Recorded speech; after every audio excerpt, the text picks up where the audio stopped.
Okay. Next topic, search engine optimization.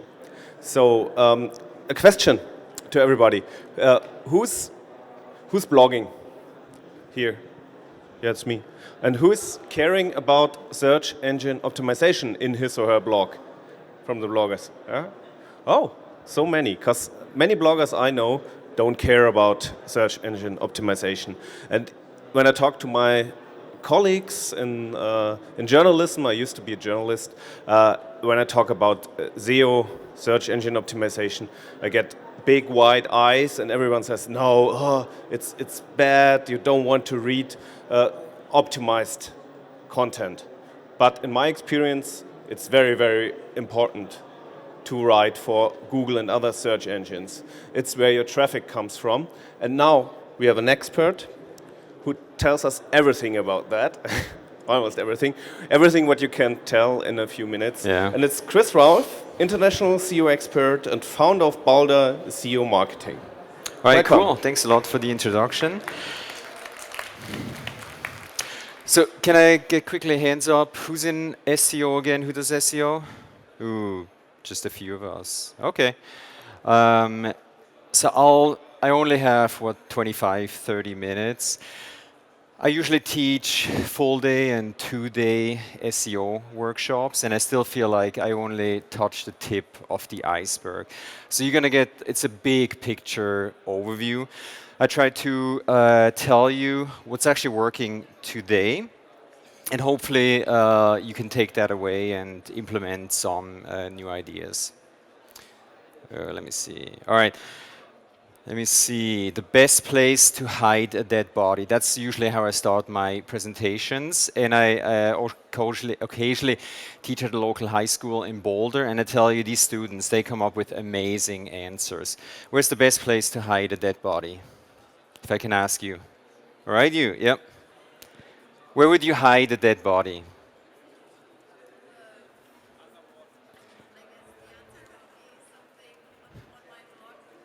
All right. So it's actually here, page number 2 of Google.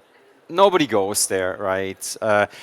This is where the magic happens. You have to be in the top 3 to 5 search results if you want to get clicks. About 75% of all the clicks, they will go to the top 5 search results. And just very recently, Google removed the ads on the right side on the search engine results pages, and they added one more pay-per-click slot, up to 1 or 2 slots on the top. So now the organic search results have been pushed down. So very often, and depending on what kind of device you're on, you're not going to see the organic search results above the fold, which is pretty dramatic. And I'll talk about it later on in a second. All right. So I'm originally from Switzerland. I moved to Boulder, Colorado about 18 years ago. I've been in marketing most of my life. About 5 years ago, just had it. I quit my job out of the blue. I started an SEO company. Apparently, there's a lot of demand for SEO. And I love what I do, and I do what I love.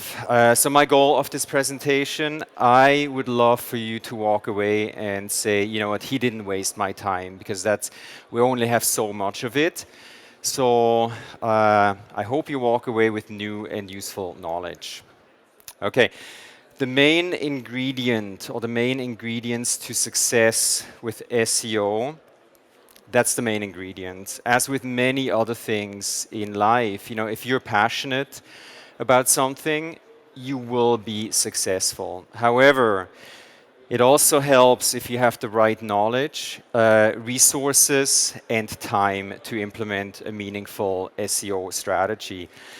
And you know what? Who works for a large company, like big company? Okay, just a few of us.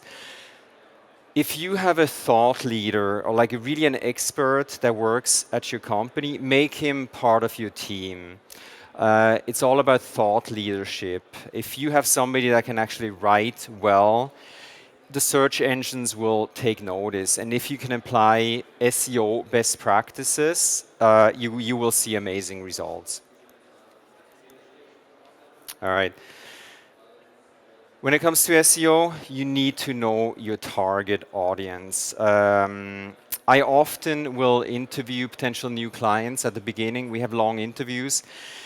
And then I make them fill out what I call an SEO onboarding document, where I ask them, hey, clearly define your target audience. Who's your buyer persona? And you wouldn't believe it, but many people, they have no idea who their buyer personas are. They are so passionate about their product or service or the thing that they want to sell online, they lose sight of, is there actually a market for what I want to sell? In fact, I spoke with a client once, and she wanted to sell like these boxes, gift boxes, but it was such a niche. After doing the keyword research, where we identify, what keywords people are actually searching for, nobody was searching for that product, and she actually ended up, completely rewriting her business concept. So you have to know your target audience before you can start with an SEO strategy. Okay, full circle from part-time to part-time. So this was actually one of my first clients. It's a small machine shop in a small town in Colorado. Two guys, they're really good machinists. They can create amazing products in their machine shop. So they were working part-time because they had to. They had no business. It's actually a good friend of mine. We went out one night, had a few drinks, and he showed me his website, and it sucked beyond belief. I mean, there was no other word to describe it. I mean, it was like a one-page website, dark, with dark images. Like, it was horrible. So we implemented an SEO strategy. I mean, they had zero organic search traffic at the beginning. Now they have, I think, 10 full-time employees. They work again part-time because they can afford it. And I'll show you exactly what we did for those guys. That's another example of a very happy customer. Man, I love getting emails like that. We're busier than a one-legged man on a tricycle. Here we go.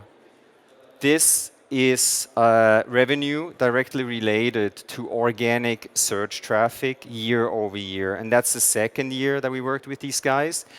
The first year, I think it was 400%, but it was easy because their website was so under-optimized, so it was relatively easy to show them nice results.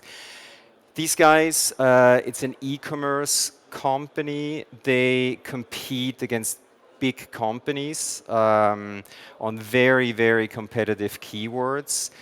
But you see, after 2 years, I mean, we're still able to show them amazing results. And it's not rocket science. We stuck to the basics, and it's really working well. All right. So this is how Google, and when I say Google, I also mean the other search engines. This is how Google sees your digital footprint. Okay, we may have a website, maybe you have, an about.me page, a Facebook page, all kinds of digital assets out there.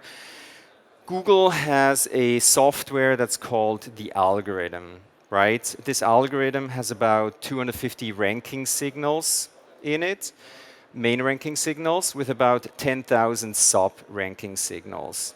And more Google starts to implement or include the sub-algorithms into the main algorithm. So it's getting more and more complex. The better you address these, let's say, 250 main ranking signals, the more successful you will be with SEO. All right. This is what is working today. It's a methodology that I developed. I call it the 5 pillars of SEO methodology. You can basically place each and every one of these 250 main ranking signals onto one of these pillars. Okay, first of all, your website needs to be technically healthy. Let me give you an example. I had a client come to us. Their website was actually hacked. They didn't know. They had porn websites pointing out of the website. Google does not like that. You can use a tool called Google Search Console to check if there's something wrong on the back end of your website, who's actually using, who knows Google Search Console or Webmaster Tools? Okay. When I teach classes, very few people actually use that tool. So make sure your website is technically healthy. Then the second pillar, more and more important, is the functionality of your website. Google is very clear about the user experience. They want people getting to your website to have an amazing user experience. They want these people to stick around on your website, find what they're looking for, be able to buy it, etc. So it sends very positive ranking signals to Google if they, when they get to your website, if they stick around and take an action. Then the third pillar, on-page SEO, it's anything that you can do on your website, starting with keyword research, and I'll talk about keyword research in a little bit. Hyperlinking, meta tags, anything that physically happens on your website. That's called on-page SEO. The fourth pillar, off-page SEO. Unfortunately, this is something nobody gets or nobody does, and it's very powerful, as I show in an example in just a second here. It's anything that happens outside of your website that tells the search engines that your website is relevant for certain keywords or phrases. All right, that could be a press release strategy, that could be submitting your website to high quality directory listings, that could be influencer marketing. And as our host just said, nowadays, so Google just came out with a note telling influencers that they cannot make the links follow links if they get compensated for promoting a product. And then, love it or hate it, social media marketing has to be part of your SEO strategy. Google strikes deals with, for example, Twitter, where as soon as I put out a new blog, I will tweet about it, and you bet you can be sure that that blog post is now indexed in Google's database. It's that simple. So social media has to be part of your SEO strategy. And then the foundation of SEO, content marketing. There is no SEO without content. It's that simple. There we go. All right, so out with the old, in with the new. Back in the early days, a lot of people did black hat SEO. What is black hat SEO? So we're trying to trick Google, right? We all want to rank page number 1, top ranking. That's where the money is. So Google constantly has to battle people trying to trick their algorithm, all right? There was like keyword stuffing used to work back, in the days where there were like keywords on white background. Link farming, like we're just trying to game the system. It simply does not work anymore. And I highly recommend that if you have done anything in the past, black hat related, try to reverse it because Google will impose a penalty and then you may fall out of the index. All right. So I recommend stick to white hat strategies. And Google actually gives you all the guidelines. They're called Google Webmaster Guidelines. Just do a Google search and they tell you exactly what you have to do. I recommend stick to those guidelines and you're in good shape. All right. In order to combat these black hat strategies, Google has unleashed these wild animals such as Panda. It's an algorithm update. Penguin, hummingbirds, and pigeon. The Panda algorithm update addressed thin content because all of a sudden people knew, okay, if you throw more content on your website with as many keywords as possible, you'll rank higher. So Google had to combat that. Then they came out with the Penguin algorithm update where, all of a sudden there were all these link farms where you could buy thousands of links. It pushed your website up in organic Google search. So they imposed the Penguin update. And then the Hummingbird update, basically if you look at the Google algorithm as a engine a car. They took the engine out, they left some parts in it, and put the Hummingbird engine in. So Google now better understands your website in context. So make sure if you develop content, don't just focus on one keyword, find 2, 3 variations of those keywords. Very important. And if you write content, please don't write for search engines, write for humans. All right, the pitch and update addressed particularly local SEO. All right. Have you been hit? SEO has become a very tools-driven process. Barracuda, it's a free tool that I use.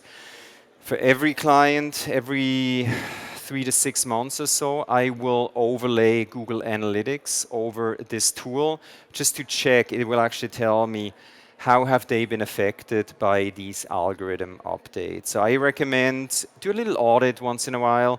Overlay this tool over your analytics. Make sure you have not been hit. If you have been hit, at least you know what you need to fix.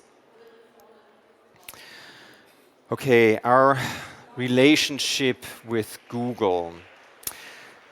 So Google, last year they had revenues of 75 billion US dollars. 75 billion US dollars. To me, it's shocking. I mean, how can one company make so much money? They are the world champion in monetizing data. Okay, we're all contributing to their wealth on a regular basis. Occasionally, they will throw back a little bit of data to us, and I make sure that I monetize it as well as possible. Let me tell you how you can monetize it. I mean, they come up with, like Google Glass, ways to collect data from us. It's unbelievable. So you need to install Google Analytics. It's a free tool. You know what's going on. You know how many hits your website is getting, how much organic traffic, etc. But this tool, Webmaster Tools, luckily some of you already installed it. It's now called Search Console. This tool provides the best data that we can get from Google. They took away the keywords that drove web traffic to a website from analytics, and they put it into Webmaster Tools. So make sure, install that tool, play around, get to know it. Then, this is another favorite of mine, Google Trends. Who has ever used Google Trends? Okay, cool. So before I would take on a new client, I will actually go to Google Trends to make sure that if I help them, I want to make sure, they're not in an industry that's totally on the decline, because I don't want to work too hard. I'd rather work with clients that are in an upward industry. So go to Google Trends. Here I checked for the word hurling. You see exactly when this keyword is spiking. You can also do the same thing with industries, etc. Another cool tool, if you do multilingual search engine optimization, it's a tool called Google Global Market Finder, where you basically can do a keyword research. In this case, I'm using a cell phone. I'm looking at the equivalent in Europe. In German, it's called Handy. So it's a very, very, very useful tool if you're doing international SEO. So take back the data and monetize it as well as you can. All right. Quick word about mobile. Whose website is optimized for mobile at this point? All right. So yesterday when I flew over from Colorado, Google sent out a new blog post where they actually warned us. They said, hey, if your website is not already mobile optimized, we have a new update coming out in May. So this is your final warning. Make sure your website is optimized for mobile. Your website will be downgraded against your competitors if they're optimized for mobile. So this should be a big action item if it's not already optimized for mobile. Then there's a new thing called AMP, Accelerated Mobile Pages, a very brand new initiative that Google just came out. It's basically a stripped down version of a page so that it will even load faster on mobile devices. And I guarantee you, you will gain rankings over your competition if you apply the AMP code on your mobile pages. And then let's quickly talk about apps. So my kids, they're now 11 and 14. You know, they barely even ever go to a browser. They just use apps on their phone.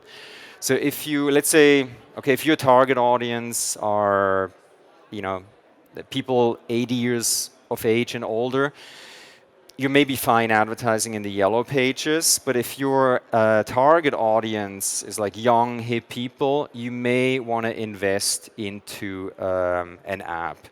And actually, Blobster, that's what they do. Awesome apps.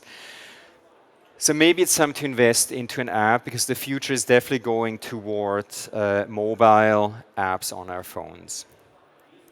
Boom. By the way, here's another little tool. It's called the Mobile Friendly Test. Just do a Google search, run your website through it. Make sure you get an awesome, you're good. Bang. Google now actually actively indexes and displays apps in the search results. So you can get people signed up directly from, if somebody does a search and your app comes up, boom, they will potentially install the app. All right, so SEO starts with keyword research. It's still a very keyword research driven process. Let me give you an example. So I offer full day, 2-day SEO classes training in Boulder and Denver. So I went to a tool called Google Keyword Planner and I typed in, I thought, okay, SEO classes Denver, that may be a great keyword. So Google is telling me, okay, for this exact keyword, only 10 people on a monthly basis are searching for this keyword, right? It's very competitive, a lot of people advertise for it. I'm like, dang, I'm not going to sell these classes out. So luckily, Google will actually give me related keywords, such as SEO training Denver, 90 people, social media classes Denver, etc., etc. So I know that my market on a monthly basis, or my potential, it's anywhere from 300 to 400 people searching for relevant keywords that I need to optimize for, that I can monetize. All right. Let me show an example. So this is now what a Google search engine results pages looks like. At the top, we got 3, I believe, up to potentially 5, maybe 4 ads. And then this is where you need to be, right there at the top. I mean, it took me a little bit to get to that top space, but once you're up there, you will make money. Here we go, we got the first competitor. And this is called off-page optimization, where I figured out how to use SlideShare. It's a slide sharing website to use for my SEO efforts. So this is where the money is. All right. Quick case studies. The first customer, that little machine shop that I told you about, they are on, I think it's $1,000 budget. Right, here's what we did for them. We completely redesigned the website from a one-page website, and again, 3 years later. Then we started with keyword research. We did the on-page SEO. We did the meta tags, had a huge impact. Then we rewrote the entire website copy. We implemented local SEO best practices. Make sure if you have a local business, you have to be on Google+. I know it's sort of losing a little bit of attention, but you have to be on Google+, because then you're in their database right away. We added them to directory listings. We created a content marketing strategy, bi-weekly blog posts, press releases. We actually implemented a very aggressive social media strategy. These guys have now more, I think, more followers than I have on Twitter, and a lot of their tweets are getting retweeted by very important associations.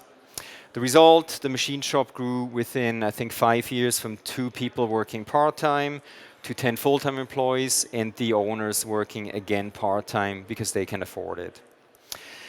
The second client, the e-commerce website, we started with keyword research, did the meta tags, we optimized all of their product descriptions and website content. And very important, if you sell products on your website, make sure you apply Google Markup or Schema. If you don't know what that is, I would Google it. You can get a huge advantage, a higher click-through rate by applying Google Markup and Schema. Then we did the on-page SEO, we did business listings, Google My Business, Bing, Yahoo listings, directory listings, backlink strategy. We as well implemented a very aggressive content marketing strategy where we blog weekly. We do a monthly press release through a paid press release service. We as well did social media marketing, and very recently redesigned the website to make it mobile friendly and more conversion friendly. And immediately we saw conversions go up as well from mobile searches. Bang, the very happy customers, and it's not rocket science. You just need to have a goal and then implement a solid SEO strategy. I mean, that's basically it. All right, quick conclusion here. If done right, SEO can yield amazing return on investment. It usually takes about 3 to 4 months until you will see results. So don't fire your SEO company after a month, because you can simply not expect any results. Give them a little bit of time. Anybody can tell you that they're an SEO expert. I mean, there's no rules or regulations, right?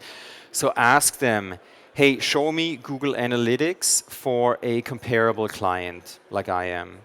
Make sure proof is in the pudding. You have to see that they're able to perform the work that they're promising they will be doing.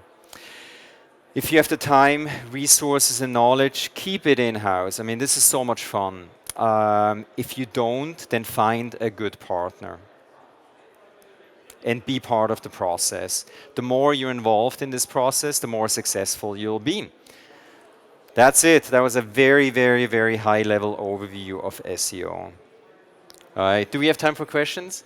Yeah, we have 5 minutes left. So all right, cool. Do we have any questions? Oh, over there, I'm coming.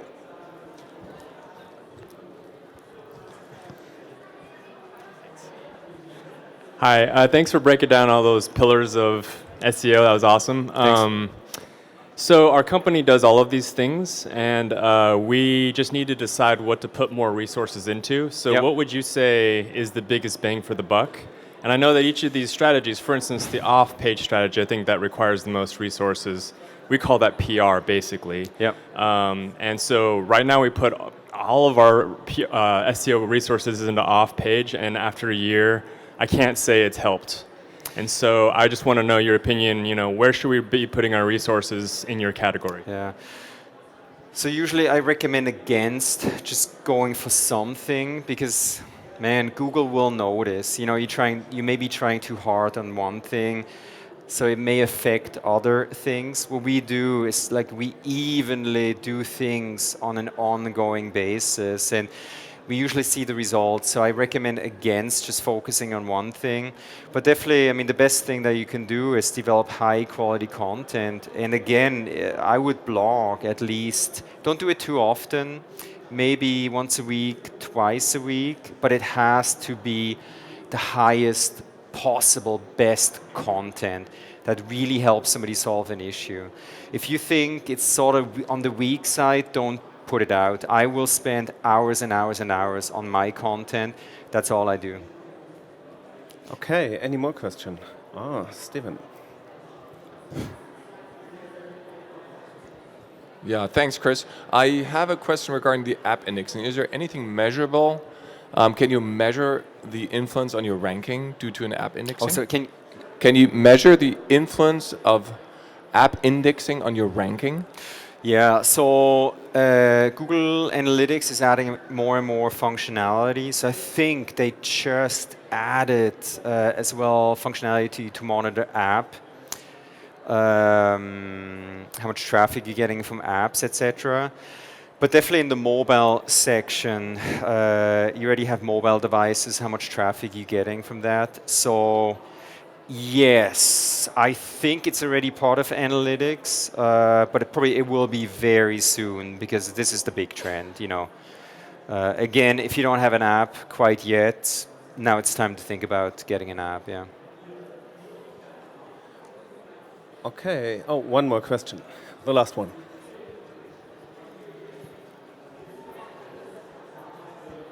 Again, to apps. Developing apps it takes a lot of resources, and earlier I heard a presentation about that only 1 to 5 apps are used on a daily basis on a user's phone. So how are you supposed to, with app just based on your content, supposed to push that? Sorry, can you ask the question again? A user usually only uses 1 to 5 apps daily on its phone. So if you're not one of those 5, which you're probably not because that's Facebook, Twitter, and all the other big ones, how are you supposed to push that? Yeah, I mean, it's tough. We're competing, with other content, with other industry categories, etc., etc. It's all about, how useful does the user find your app and content. So if you're putting out high-quality content that they're attracted to, they should catch on. But yes, you're right. I mean, it's extremely hard. We're competing with so much other content. It's all about relevancy. Okay, thank you very much. I think SEO is an issue you can talk weeks, hours, years about.